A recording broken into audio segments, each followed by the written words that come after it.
Hi guys, and welcome to the video. So, it's actually here. It actually made it on screen. I can't believe this show got a second season. I'm absolutely flabbergasted. It's Star Trek PICARD, Season 2, Episode 1. I went into this with very low expectations, because if you've seen my PICARD video, I'll put the card up there. Go and watch that and come back, whatever you do.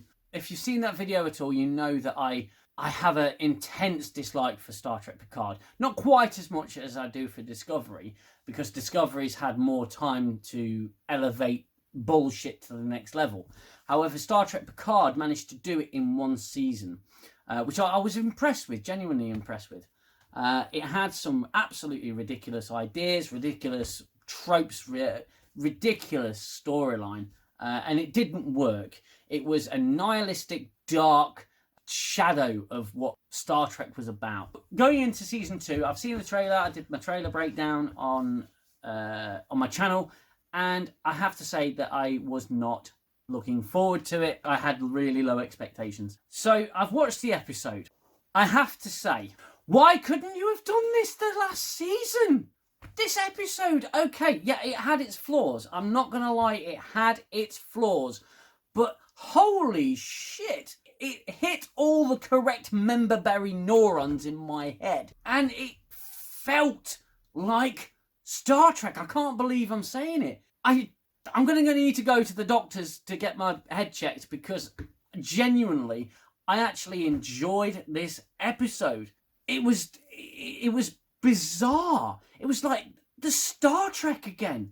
There it is. It's Star Trek. Don't get me wrong, it still had the cast from PICARD, okay, PICARD season 1. They're back for season 2, but it was much brighter and much more optimistic, and it was like the writers of PICARD took an antidepressant and now they're feeling much better, so they decide to write better.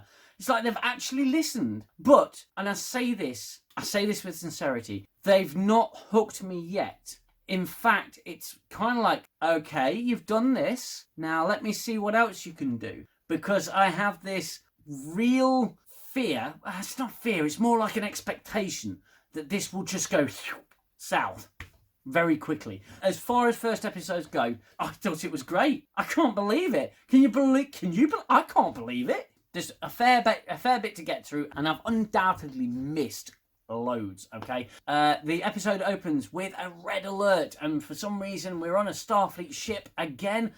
The designs look a bit shit, but I can get past that, that's not a problem. And we've got a bunch of officers who are getting absolute asses kicked with explosions, and those faithful Kurtzman sparks are back. You know, all the welders are around. These 3 crew members make it to the bridge. PICARD's on the bridge, and you're thinking, what's going on here? And there's condition red, and you hear someone utter PICARD's name. PICARD puts the ship on self-destruct for some reason. It's clearly getting battered. 7 of 9's there. Most of the cast from season 1 are there. He puts the ship on self-destruct. The screen just goes white, and we roll the credits. They have gone up with the amount of producers. This episode had 21 producers.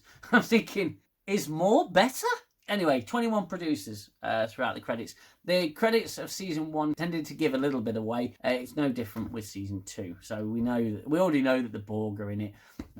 Just so you know, this is complete spoilers. I'm going to go into every possible thing that I can in this video in hopefully a short amount of time. And post-credits, we see Earth. And we're going down, and again, the feeling is optimistic. The music's uplifting. PICARD's a happy man. He's eating his grapes, and he's, number 1's there. The dog, not Will Riker. Number 1 is there. He's clearly become a success, or an even bigger success with his vineyard. Chateau Picard's selling very well, apparently. I don't know, not sure the economics of the Federation, but he's making wine and it's doing well. And we see Romulan lady from PICARD season 1.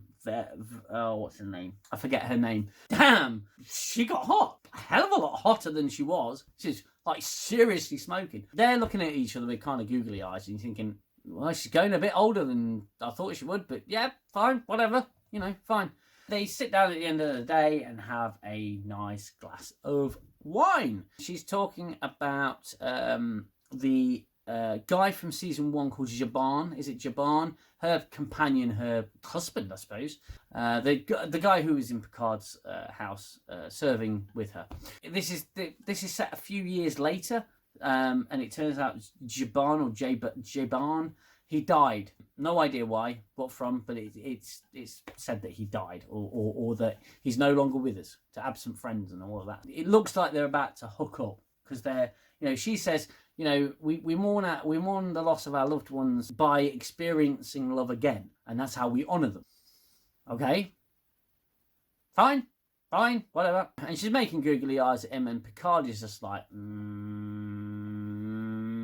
no. And we get flashbacks to a very young Jean-Luc Picard, very little boy. You get to see Picard's mother, who I'm fairly certain, and this is where a little bit of nihilism creeps in, a little bit of darkness creeps in. I'm fairly certain that, Picard's dad used to beat Picard's mum. I don't think that's ever referenced anywhere in Star Trek. A bit of a retcon. I'm not going to lie, I wasn't happy. But hey, correct me if I'm wrong. I think the whole premise is that Picard has been running away from those problems all of his life. And again, it just goes down to personal problems. I'll skate past that bit. And he's in like a atrium. Is it an atrium? Is that what they're called? Thinking back of memories and whatnot. And he's looking up at the stars. And it cuts away from Earth, goes through space to a rift that's forming near a Starfleet ship. And this rift opens up and it's green. So what does that tell you?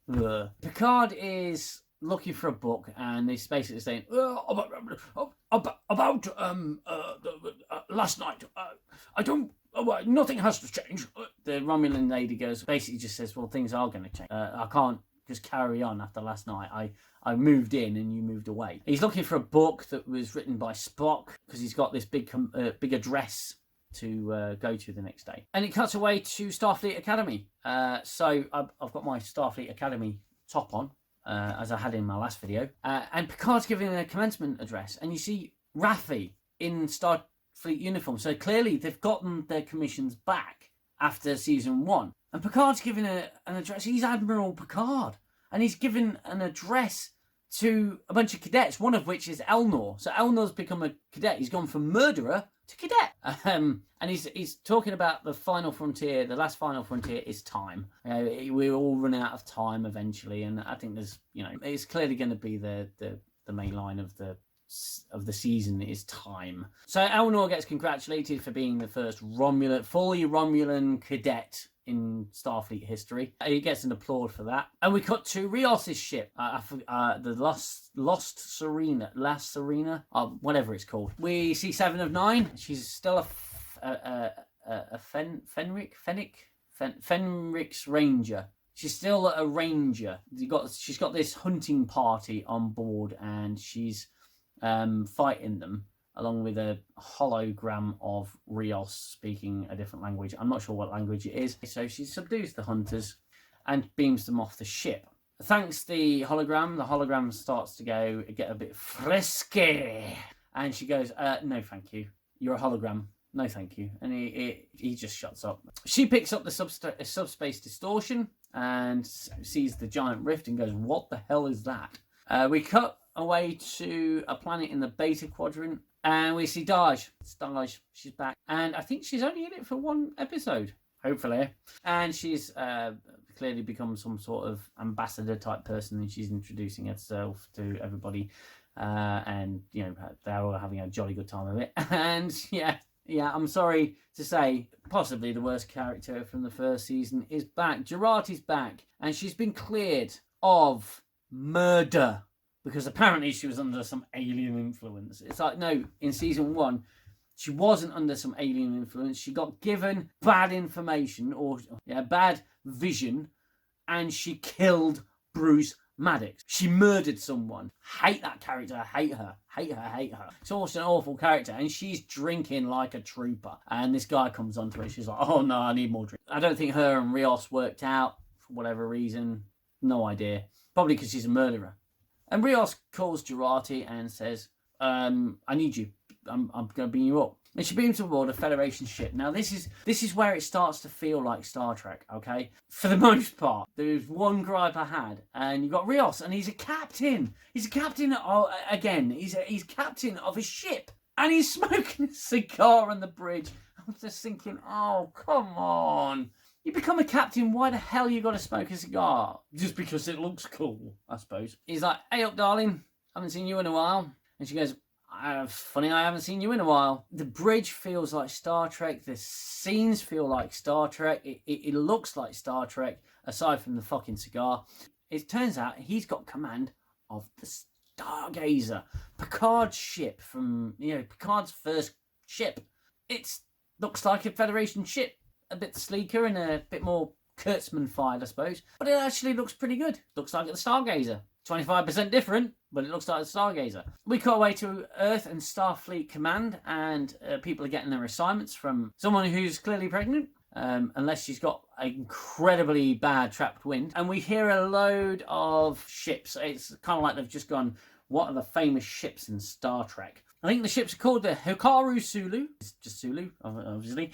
Grissom and Excelsior. And they're all very similar ships, so I suppose I could make one gripe. Not all ships are the same class. Not every Enterprise has been the same class of starship, and yada yada yada. These are little gripes. So far, I'm relatively happy, and everyone's getting their assignment. And that's a great screen grab. That's definitely making the video because that's the face I pull whenever I see Raffi. But in all honesty, she's not as obnoxious as she was in the first one. It's like they've taken a different tone altogether. And again, it feels like Star Trek. Jean-Luc Picard is an admiral. Raffi's back in Starfleet. Everything. It's like the first season just got sort of fixed. Raffi's talking about how she's not with 7 of 9 anymore, or they didn't work out, or something like that, which I'm kind of glad about, because 7 of 9 didn't need to be a lesbian. She didn't need not to be a lesbian, but she didn't need to be a lesbian. They didn't need to make her a lesbian. Elnor's getting put with Raffi, because Raffi's taking Elnor under the wing. She's commanding, I think she's commanding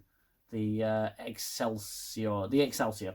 Picard gives in the book about, that Spock wrote. And like I say, you got the Stargazer, it looks like the Stargazer. You got the Excelsior, it looks like the Excelsior. I mean, they did a reasonable job. I'm coming off this review pretty much straight after watching it, so Rios is still smoking a cigar at this point, and he runs into his old ship, obviously with 7 of 9, and he goes, well, you fucked up my ship. I told you to look after her. Why aren't you looking after her? And she's like, oh, come on. I've been doing good. I've been doing great things. And sometimes that means your ship gets dense. There's this signal that interrupts everybody talking. And it's this weird screech. Jurati clearly has some sort of pleasure from decoding it. And it's just, there's part of the message that says, help us Picard. A message for Picard. And I just kept grabbing screenshots, apparently, in the right place. Cut away to Los Angeles, and Picard goes to see Guinan. And I gotta admit, I did, shameful, I know, people are gonna hate me for this, I did feel a little bit of warmth there. Okay, I was really happy to see Guinan back. Whoopi Goldberg, probably not so much. For whatever reason. Don't know what that might be. But yeah, it was great to see Guinan back, and she was very Guinan-like. She did say a few things that I didn't particularly like, but again, I can be a little bit forgiving. The scene was brilliant, but I got a feeling they're retconning Picard's past a little bit. Or at least trying to shoehorn some kind of personal tragedy in, because that's new Star Trek. It's all personal fucking tragedy, and I don't like the idea that Picard went to the stars because he couldn't deal with the fact that his dad was a wife beater. Don't like that. I must admit that's not why Jean-Luc Picard went to the stars. Okay, at least not so far as I've seen. Again, correct me if I'm wrong. But the entire exchange between Picard and Guinan was absolutely wonderful. Really, it made me feel like I was watching The Next Generation in some way. Again, it's Kurtzmanified. It's not great. It's at least somewhat bearable. Picard's not wanting to talk about what happened in the past, and Guinan's like, well, okay, look, here's the final frontier. The one that you haven't taken yet, the inner journey, I suppose. I almost forgot that Picard's a fucking robot at this point. He's a synthetic life form. He's a robot. So it's a really nice scene. It sort of sets it up nicely. Picard goes back to his chateau and gets a visit from an admiral, basically saying, look, there's a spatial rift out there. It's green. What could that mean? We're getting this signal coming from it, and it's basically they're saying, help us, Picard. And Picard realises, oh crap, this is about me. I guess I'm getting a second season of my show. And she hands him a comm badge, and he takes it, and he flies off. And the Romulan lady, I could Google her name, but I'm just going to call her Romulan lady. She basically just goes, oh, for God's sake, he's gone off on another adventure. He won't settle down this one, will he?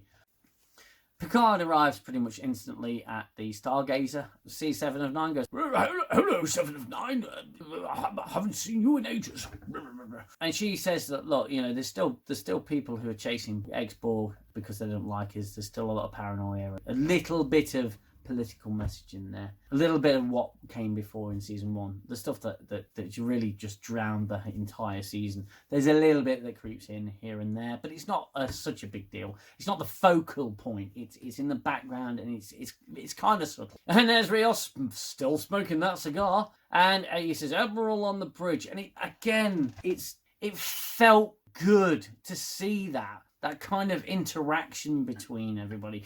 Picard is a person who's being respected now, not demeaned and talked down to like he was in the first season. He sees Jurati again and goes, well, it's so good to see you. I've missed you. You murderer. No, he doesn't say murderer, but he's happy to see her for some reason. I wouldn't be too happy to see her. I'd be like, well, you killed someone. And you lied to it. You had a vision that fucked you up. I get it. But you're still liable for that shit. You know? Fairly sure that Bruce Maddox would have something to say about her being let free. But hey-ho. I'll leave it alone for now. And he's like, okay, I will see what this message is all about. Admiral Picard, to do the spatial rift. What do you want? What's going on? And it turns out that the whoever's on this other side of this rift, whoever that could be, is wanting to join the Federation. Okay, they want to join the Federation, but they'll only talk to Picard. Okay, and Picard goes, and they're like, And they come through the rift, and you guessed it, it's the fucking Borg. Which I was just like, okay. Well, I knew the Borg were going to be in it because it was in the trailer, and the Borg Queen was in the trailer. And the Borg Queen says, look, I'm coming aboard. I'm a representative for the Borg. We want peace. I'm coming aboard. And they say, no, you're not. You're not coming aboard. No, thank you. We don't want you on here. You'll assimilate our ship. Raffi shows up and says, hey, I'm here. I'll support you. You know. And they decide to have a meeting in an observation lounge. And it's surface level, but it's enough to make you go, more of that, please. It feels like Star Trek. They're having a conversation about what they should do. Should they say yes to the Borg, no to the Borg? 7 of 9's going, hey, I'm all gung-ho now. I want to shoot first, ask questions later. And Picard's like, well, no, we're not going to do that.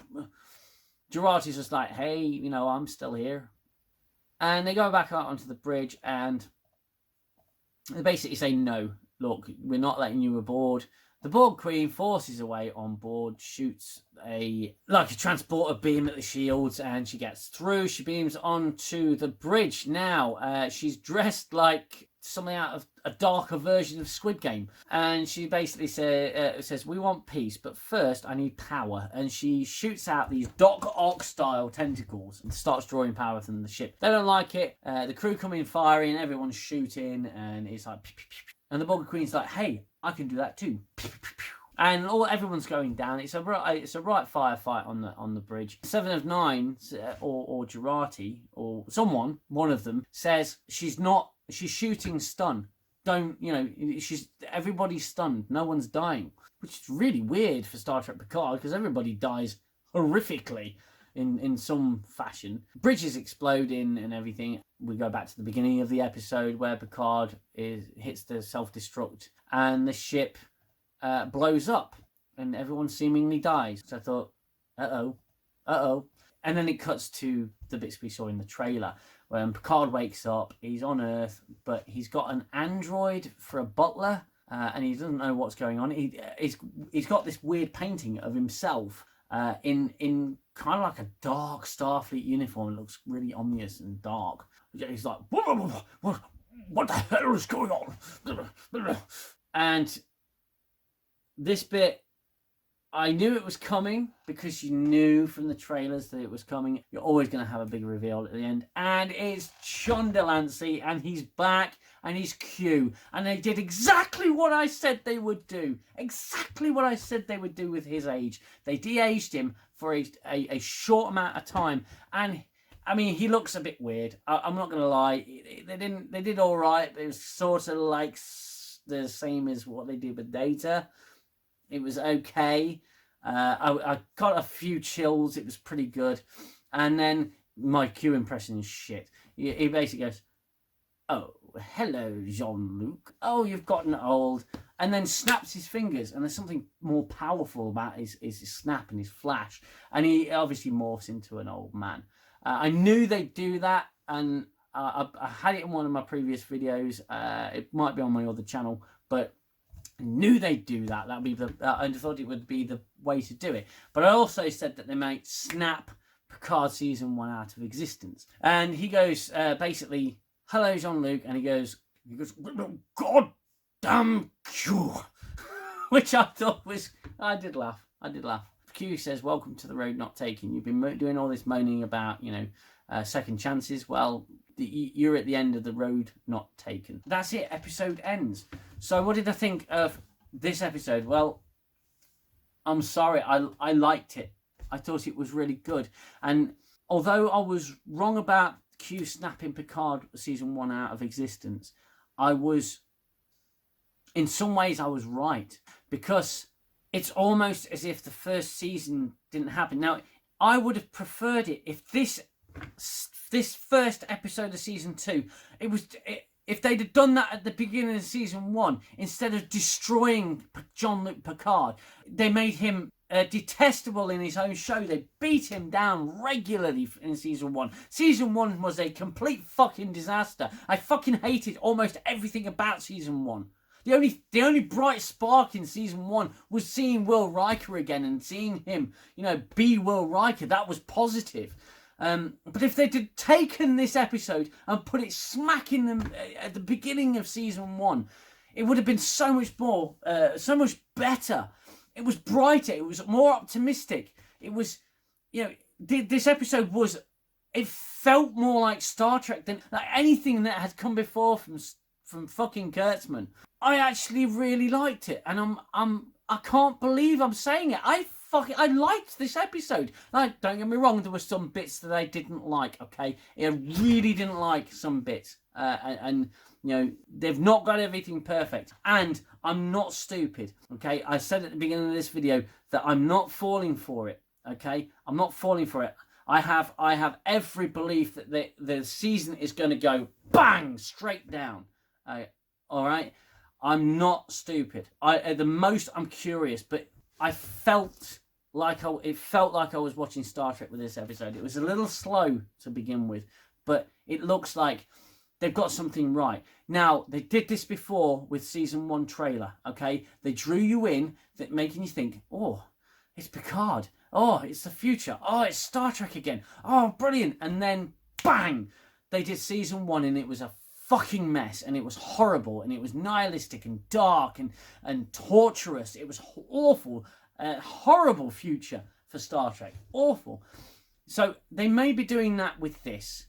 All I'm saying to you guys is I watched this episode, and as an episode, I liked it.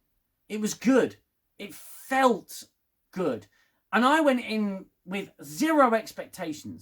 If it does go downhill from this episode onward, the most I can take from this is that this episode exists, and this episode is what it should have been for Picard. It should have been him being revered and being celebrated for being a great character and not being put fucking down all the time.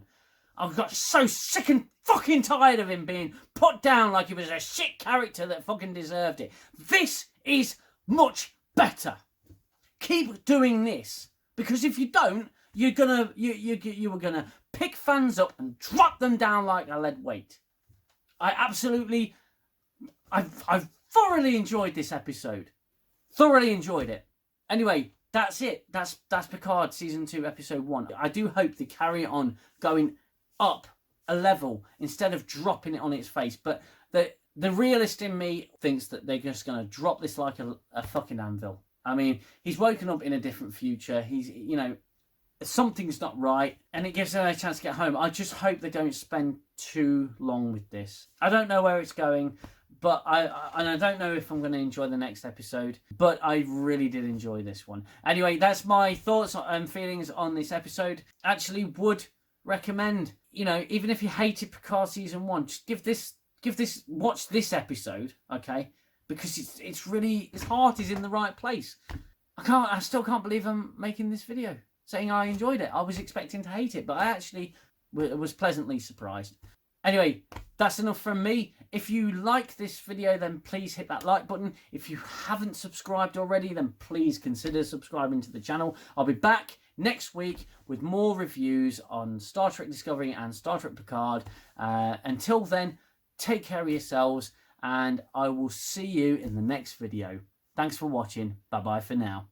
I need the silence, stop the violence of the war in my head.